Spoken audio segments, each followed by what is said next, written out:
Show you how to make a regular greeting card into a tear-off recipe card. So what I started with is the kitchen stamp set from Stampin' Up. I stamped the recipe greeting on Whisper White cardstock, and I actually cut it out using the hobby blade. I found it difficult to line up on the bottom of my page, so I just stamped it and then cut it out with the hobby blade, getting my straight edge and an equal border around the dotted outline. And then I mounted it on here some Baja Breeze cardstock. Now I think it's 3 inches by 5 inches approximately is the size of the recipe, so it will fit nicely inside a standard card, which is 5.5 inches by 8.5 inches. Now you'll notice this card, I've actually used my distressing or my mini toolkit that I'll show you in a second, using the perforating edge, so when I give this card to someone, they can then tear off the recipe, which would be attached here, that I give them inside the card. So I'm going to show you how to do that. So I'm going to start with my chocolate chip cardstock, and then all I'm going to do is on the inside of my card, I'm just going to lay my recipe card down so I've got my equal border, which makes me happy. And then using an acrylic grid, I'm going to, lay that on my acrylic grid, and I'm just going to line this up so I have a border that makes me happy all the way around the outside. And then here, using the Stampin' Up little toolkit, I'm going to use the perforating edge. So we've got a scoring tool, a cutting tool, and then the perforating. So this just flips open. And then I have my little rotary blade here, and I'm just going to go along my acrylic grid, down my card, and I've made that edge that's going to rip and tear. Pretty fun, eh? And now I will adhere my recipe card to the inside of my greeting card, and I'll show you a finished photograph so you can see how I decorate and embellish the recipe card here. And this would be a perfect fit inside one of the lunch tins that maybe you make. So I've got that to be on the inside of my card, and I'd write my greeting here. And now for the front of my card, I'll just show you quickly how I would put together my chef. I forget what he's called. Voila, my Voila chef. So what I've got here is I stamped him on Whisper White cardstock using some basic brown ink. And then rather than coloring my image today, I actually want a paper piece. And so paper piecing just means that I stamped the image on a designer series paper, and then I actually cut it out and will glue it on my front. And rather than having a solid color, I've got my designer print for where I would normally color. So I've done his pants using one print and the jacket using another print, as well as his hat. And then to get that on, all I'm going to do is use my two-way glue pen.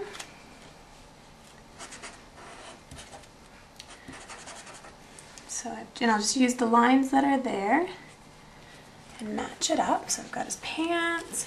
And actually the neat thing about paper piecing is if you cut off the wrong thing, you're okay, because you can just glue it on. Because what I did is I actually cut off part of his scarf when I was cutting him out. But once I glue it on, you're never going to know the difference. This little part here I cut off. So I'll just stick that back on. And it's as good as new. And then his hat. Just glue that on. Now I will go with a Blush Blossom marker and do a little bit of coloring, and I'll highlight the coffee cup. I think I'm actually going to make a coffee cake recipe, and that will be on the inside of my card, and then on the outside I'm going to have a "You're invited," and maybe just have a friend over for some coffee and coffee cake. And I've put this on here, and now I'm going to mount my chocolate chip onto my Baja Breeze using my snail adhesive here. And now I've punched out using the Stampin' Up photo corner. I've used the big size in the chocolate chip cardstock, and then I use the inside piece of the photo corner in the chocolate chip designer series paper. So I'm just going to attach that there. And so then these two pieces layer one on top of the other. get that done. And then I'm just going to add another little decorative feature to my photo corner. And what I'm going to do is use the 1/4 inch circle punch, so just the 1/4 inch handheld punch. And I've punched out 6 Baja Breeze circles. And I'm going to use my 2-way glue pen. And I'm just going to glue these circles onto the photo corners, just to break up the browns a little bit. And then once that dries, I'm actually going to use my paper piercer and my matte pack, and I'll poke holes in the centers of these and use these to mount my brads.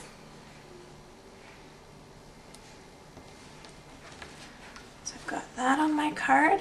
And then my last step is going to be just a quick strip of dots along the bottom of my page. So I have the foam from my matte pack, and then I lay my cardstock on top, and then using the clear acrylic or the clear grid here, I like to use the wide dots. I'm going to just do a line of dots on the bottom of my card.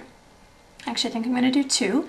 So I just line up this black edge at the bottom of my cardstock, and then you just poke in whatever combination of holes you like, and you work your way across the cardstock. And it's neat to do this. You can do single lines, you can do zigzags, you can do, 2 dots, skip a dot. There's so many different patterns that you can do to get a different effect on here. And then once I'm done my paper piercing and my brads, I'll attach this to my card front, and I've got myself a recipe greeting card with a yummy coffee cake recipe for inside. So I hope you like it, and I'll take a picture of the finished product for you. Thanks so much.